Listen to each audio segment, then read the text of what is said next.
Առաջին շաբաթվա ընթացքում կազմեցինք խմբեր հետազոտողների, փին ստեղծողների և մանրակերտ պատրաստողների։ Սկսեցինք հավաքագրել տեղեկությունը տարբեր աղբյուրներից, այդ թվում Վիկիպեդիայից, Հանրագիտարանից և Թամանյանի թանգարանի պաշտոնական կայքից։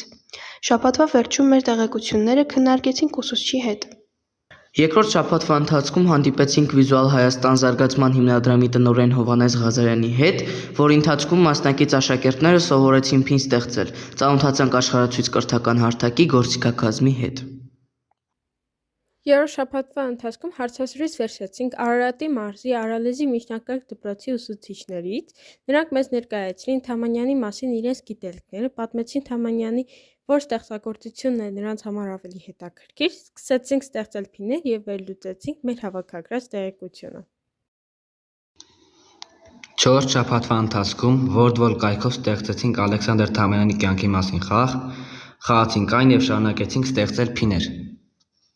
Հինգերորդ շաբաթվա ընթացքում այցելեցինք Թամանյանի թանգարան ինստիտուտ, կատարեցինք հետազոտում, տեսանք մի շարք Թամանյանի և այլ ճարտարապետների գործեր, եղանք օպերայի և բալետի ազգային ակադեմիական թատրոնում, ուսումնասիրեցինք տարածքում եղած արձանները,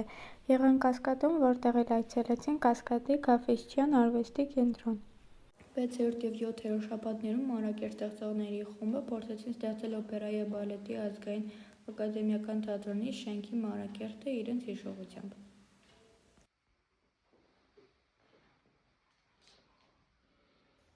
8-րդ շաբաթում ամփոփեցինք նախագծային աշխատանքների վերջնարդյունքները, ներկայացնելով դրանք աշխարհացույց կրթական հարթակում ստեղծված փիների, խաղի և մանրակերտի, ինչպես նաև տեսանյութի միջոցով։